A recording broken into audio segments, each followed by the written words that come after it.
Okay, so this is the first part of episode 4. And before we get into it, I want to talk about two things. First is that I've been putting the timestamps of all of the individual clips in all of the description boxes. So if you ever want to just skip to one specific clip, the times have always been there and they're always going to be there. I just wanted to mention it in case you just didn't know, because why would you? Because I didn't mention it before. And then the second thing is that I just want to say thank you to anyone who has watched and commented. This has been a little bit rough. I've been having so many technical issues, and it's been kind of hard to find the motivation to keep doing this with all of those issues. But reading all of those comments today just made my heart real warm. So if you left a comment, if you watched, if you liked anything, thank you so much. All right, that's all the sappy shit. Let's get into episode 4. So before we even start the clip, there was a text conversation that was released before the clip aired that I think is really important. I kept using the phrase Mateo being Mateo. This text conversation literally shows Jonas saying that. So Carlos is worried about Mateo, worried that he just disappeared, and Jonas says, "Don't worry about it, that's just Mateo." And he even jokes about it again. He says that Kiki is rubbing off on Carlos and that he's just gossiping. So this really shows you how desensitized Jonas has become to Mateo's depression. I feel like that's so sadly realistic. Like, the people who have known you for the longest fail to recognize when things are wrong, because they overestimate how well they know you. And they think that if anything was really wrong, you'd come to talk to them about it. And Jonas probably thinks that. Like, if anything was actually seriously wrong with Mateo, Mateo would open up and talk to him about it. But he's overestimating how well he knows Mateo. And because of that, he's underestimating the severity of Mateo's illness and what's going on with him. So I just wanted to mention that before we get into the clip, because I think it's really important. Mateo being relatable once again. Okay, that's not unhelpful though. So as soon as he gets the text from David, his entire demeanor just shifts. He's smiling, he's willing to help Hans, he's curious about what's going on with Mia. And I think it's important to note that even though this makes Mateo happy, getting a text from David makes him cheery and bright, it doesn't mean that he doesn't still have depression or some kind of mental illness. I know I'm probably like super annoying about it, but I do think it's really important. A lot of people seem to kind of shrug it off and say that, oh, well, like, we see Mateo be happy. Especially when it comes to David, we see him smile and laugh. But depressed people can be happy. It's not that black and white. So I want to point that out and say that even though, yes, Mateo is happy because he gets a text from his crush, which most people would be happy about, that doesn't devalue all of the other evidence that I've talked about that points to him having a mental illness. And there is even more to come. But yeah, everything changes. The entire tone shifts once he gets the text. There's even that really cheesy song that starts playing with the acoustic guitar and the whistling. I love the fact that Mateo is sitting in the doorway here. That's such good symbolism of him wanting to be part of the flat share and wanting to be social, wanting to be around people, but also still being kind of on the edge. He still wants to give himself the opportunity to escape back into his room if he needs to. And it makes a lot of sense why he would be a little bit more open to hanging around everyone, because he got a text from David and it's, you know, things might be going well, maybe. So he's a little bit more open to being around people. Not all the way. He's in the doorway still. He's not fully there, but a little bit. Und? Hast jetzt wieder Zeit für mich? That little interaction is really interesting to me. It's super subtle, but Hans says to Mia, oh, and now, like, do you finally have time to hang out? And then Mateo looks up at him, almost offended, and then Hans looks back at him, and I don't know, it looks shady to me. It sounds shady and it looks shady. It's kind of like, oh, Matteo is such a shitty flatmate. He never hangs out with me. I'm so glad that Mia can finally hang out with me. And he looks at Matteo, like, after he says that. It seems really harsh. I think that's kind of a theme in a couple of the clips in this episode, is that some of these interactions that Matteo is going to have with certain characters are going to seem a lot harsher than they might have actually been in reality. But since we're in Matteo's POV, they seem harsher. So I think that little comment and that look that's shared between Hans and Matteo seems shady, and that's probably because Matteo is perceiving it that way. He doesn't feel completely welcome. And he's self-aware enough to know that he's a shitty flatmate and that he doesn't hang out with Hans that much. So I think that kind of jabs him a little bit. Just an interpretation, but I don't know why they would share that look if it didn't mean anything. And I think it could also be just another character who obviously realizes that Matteo is uncomfortable being around a lot of people and doesn't really hang out with people that often and is quiet and keeps to himself, but then doesn't ask him why. Just like Jonas, they all just assume that this is just how Matteo is and they don't think to ask why. Someone tell me why he is so damn proud of that message. What is there to be proud about? That, oh my god, okay. The text isn't that bad. It's not that bad. But the GIF, what is that? Sir, what is that? Fucking gay disaster. Oh my god, okay, yeah. See, that's another instance where Matteo's perception of this is probably a little bit harsher than it actually is. Because they all just look at him with like this, I don't know, it's so harsh. Harsh is the only word I can think of. Like severity, like why are you here? They're all together and he's on the sidelines. It's just framed in a way that makes Matteo seem even more like an outsider. He is just not welcome right now. He doesn't feel welcome, so he doesn't look welcomed at all. And that's the only thing he says in this entire conversation, is that Alex has always been an idiot, which I'm not gonna argue with. And then Mia also says some shady shit, just like Hans did. Especially because she knows that Matteo is gay. Why would she use that wording? Like him not being his type. I like Mia, but some of the things she does in this season is kind of like, why would she say that? And it makes him retreat back into his room, which is exactly what he was prepared to do by sitting in the doorway. Does not feel welcomed. Also, I think it's important to note that in previous clips, we've seen David escape situations with Matteo. And then in the Neon Party, that was the only time so far that David actually stuck around and he didn't escape. And he kind of pushed through his fear of getting too close to Matteo, and he said, fuck it, and he stayed anyway. And that was like a big deal. But now he is once again distancing himself and creating more space between himself and Matteo. Not physically, but by ghosting Matteo and not answering his texts. I love the way that this clip is shot. It's so interesting. So they start out in the same frame. There's Sarah and Matteo. But then, as they start talking about London, the camera goes out of its way to keep them out of the same frame. And it's awkward. It's so awkward the way that it's shot, because it feels like they should still be in the same frame. When they swing around the first corner, it feels like we're missing part of the frame. Like you're trying to kind of crane your neck to be like, wait, there's more of that shot. But no, they just shot it like that.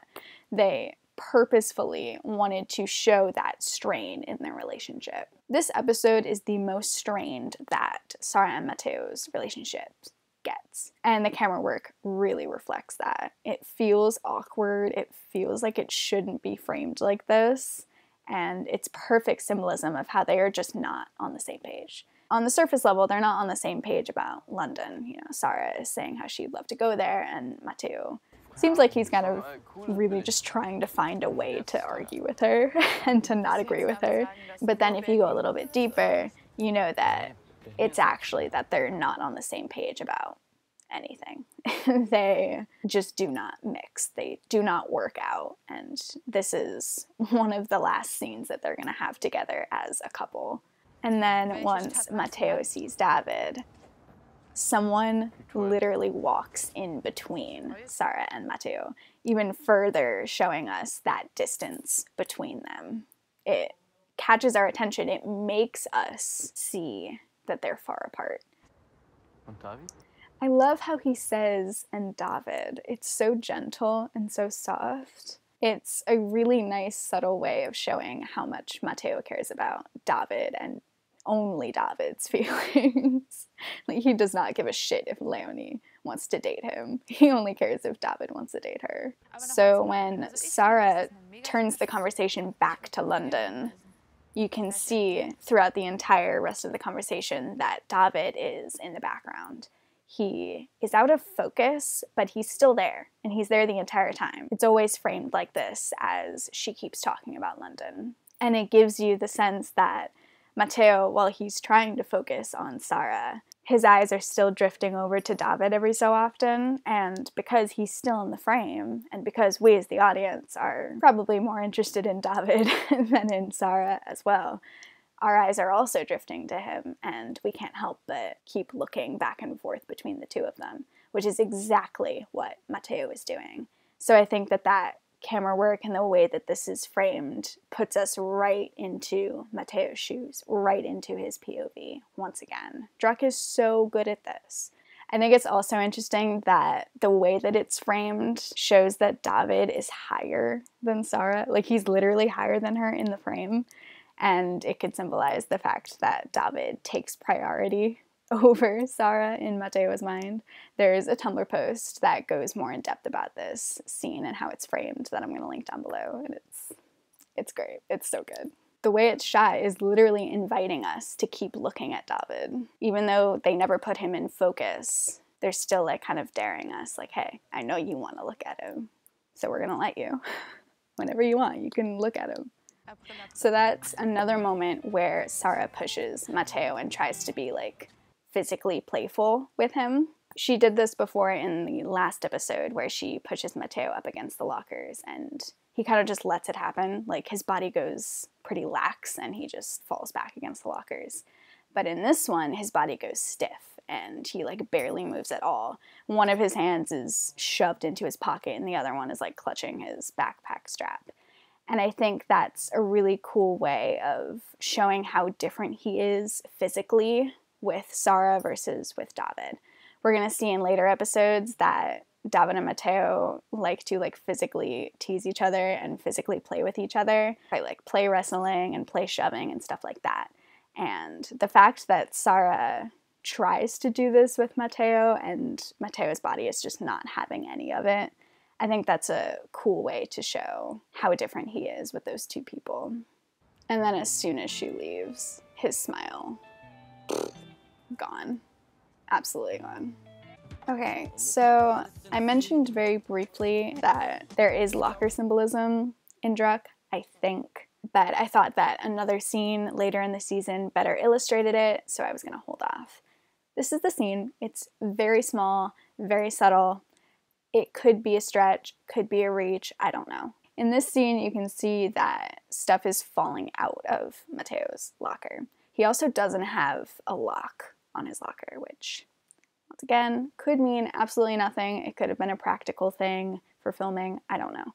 But he doesn't have a lock, and stuff is falling out. And I think you could argue, if you're as crazy as me, that this could symbolize how badly Matteo wants to be known by someone. He is struggling to keep all of his secrets and all of his true feelings from just spilling out everywhere. Like, his insides are just really trying to make themselves known. And the fact that he doesn't have a lock on his locker is inviting someone to look inside. David, on the other hand, we see him in episode 2 struggling to fit his gym bag into his locker. In a similar vein, but also slightly different and importantly different from Matteo, David doesn't want his shit to be known. He is terrified of being known. So he's just trying to like shove everything in as much as possible. Stuff isn't falling out of his locker. He's just trying to push it in and push it in further and further. Am I reaching? Probably. Do I just really want there to be some kind of locker symbolism here? Probably, but There you go. Those are my thoughts. Let me know if I'm crazy. So when Jonas initially mentions doing something for Abdi, Matteo looks kind of exasperated. It's in a playful way, but nonetheless, he kind of is like, ugh, really? We're doing another thing? Which makes sense considering the absolute hell he went through the last time they had a party. But then, even despite that exasperation, he is the one who mentions having a party and throwing a party for Abdi, which is a really subtle way of showing how much Matteo actually does care about his friends. I think Matteo is a really caring person. He doesn't show it in super overt, over-the-top ways, but I think here you could argue that this means that he cares more about Abdi than he cares about himself, even though last time they had a party, Matteo had the literal worst time ever. He's still willing to throw this party for Abdi, and it's his idea, and he's the one pushing for it because he wants Abdi to have a good birthday party. They have such good chemistry. I love these two actors together. Okay, this scene is so interesting. It is also shot in an incredibly interesting way. So all of these shots are like moving slowly around Matteo, and they're getting progressively closer. This shot is very, very close. It's focusing in and out. Like, you don't really know what you're supposed to be focusing on here. Is it his hair? Is it his eye? Like, I don't know what the camera is focusing on here, if it's really focusing on anything at all. And that deafening sound of that, whatever the fuck that's supposed to be. So the way that this entire scene is shot gives you the sense that Matteo is overwhelmed here, and we as the audience are also overwhelmed. It's kind of shot like a horror movie, with all of the shots focusing and coming out of focus again, and these subtle movements. You don't really know what you're supposed to be looking at. There's this really loud, deafening noise. And this is sensory overload, which is yet another piece of evidence that Matteo has some kind of mental illness. I think it makes a lot of sense that this clip, as well as the next clip, both feature this sensory overload. And it makes sense because in the last episode, he had a panic attack and he was pushed to his limit. The majority of this episode, we are seeing Matteo over his limit. He's not just at it. He was at it at the neon party and he was pushed over it. And now he's having like these after effects and kind of these aftershocks of that trauma and of that panic. It's kind of this weird state of he's okay, I guess, but he fucking freaked out. He's still dealing with the after effects of that. And I think it's showing through the sensory overload. I have a little bit of personal experience with that. I know after I've, had something really intense happen, the next day or two can kind of feel like you're still feeling numbed versions of that panic. So I think it's perfectly portrayed here. And also, I'm pretty sure he looks into the camera right here. I'm going to try to find like the perfect screenshot. This is another example of him looking directly at the audience when he's in crisis. And there is yet another Tumblr post that I'm going to link that talks about this scene and sensory overload in general, which is really interesting. And then in true druck fashion, even though we've just had that really unsettling montage, we now have comedic relief.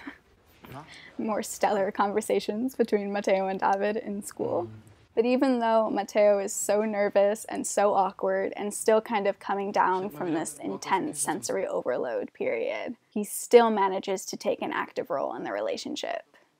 Gay disaster. His handwriting's really nice though, so at least there's that.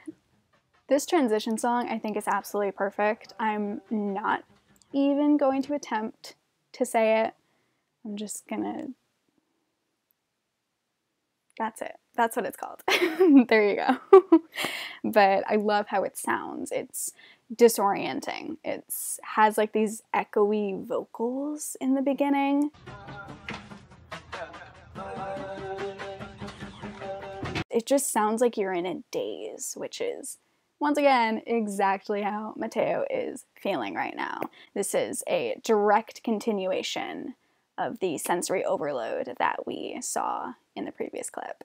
So it's shot in the exact same way. There are so many shots with movement and that are coming in and out of focus. There are really close-up shots. Amira's voice is like fading in and out with the music, and it's so disorienting. You're like, what am I supposed to be focusing on?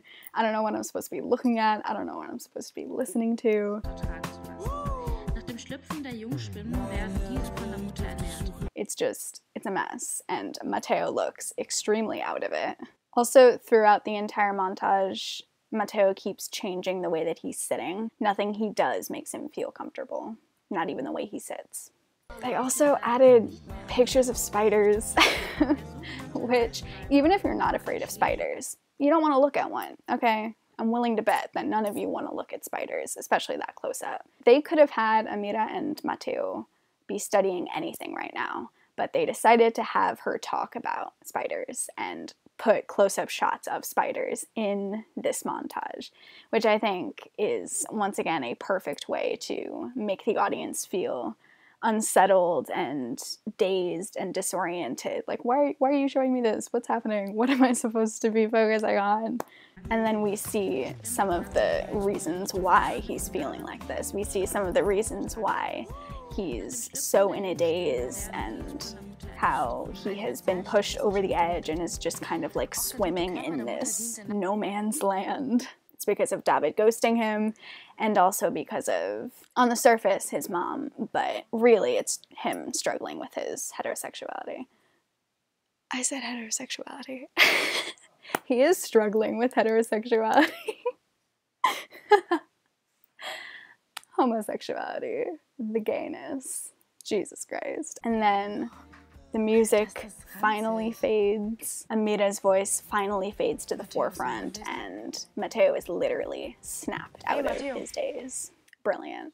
Dude, the audio editing and the camera work in this episode, fantastic.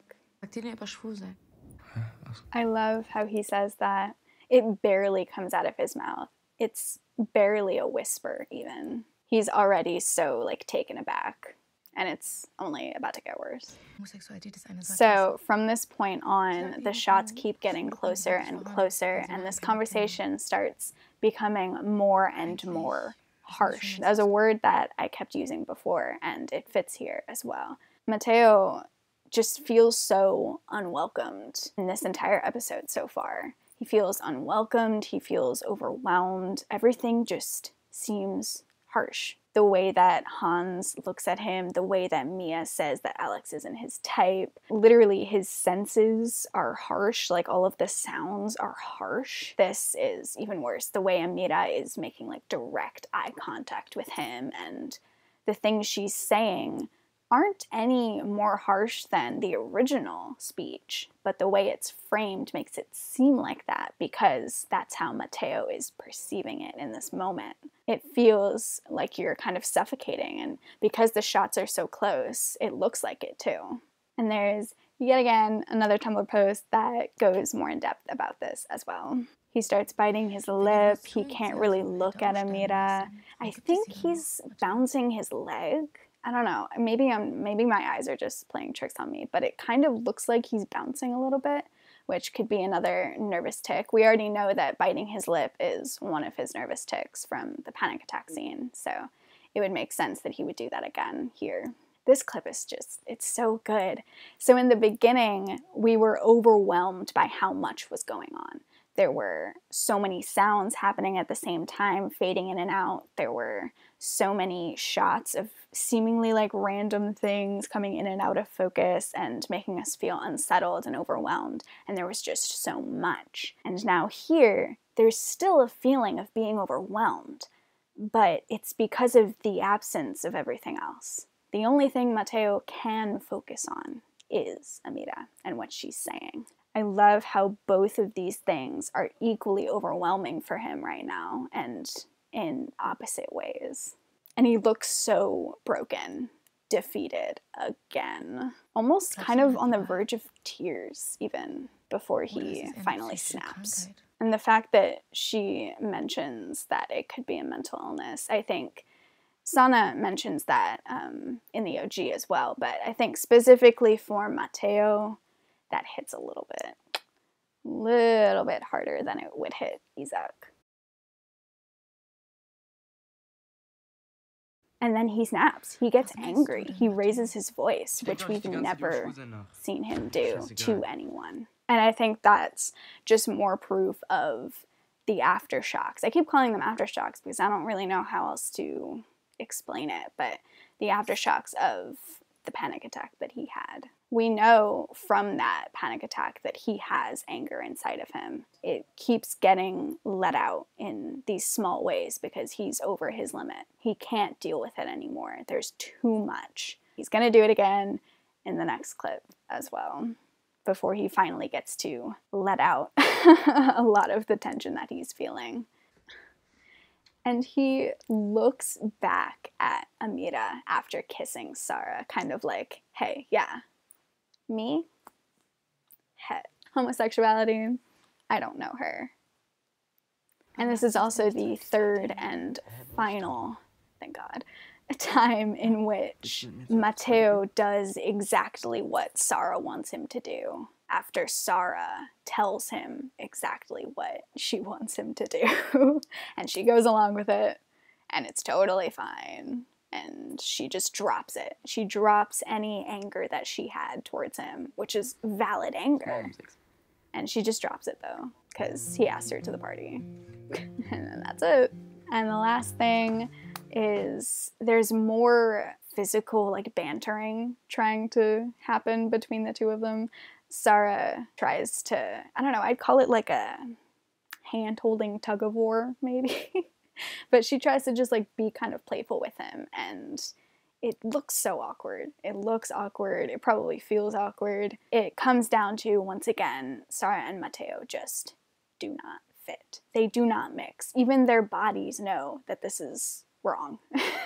They are not in tune with each other at all. It's just awkward when they try to play fight. So that's it for this part. I'm going to leave the entire Friday clip for the second part because I'm pretty sure I have a shit ton to say about it. So, until then.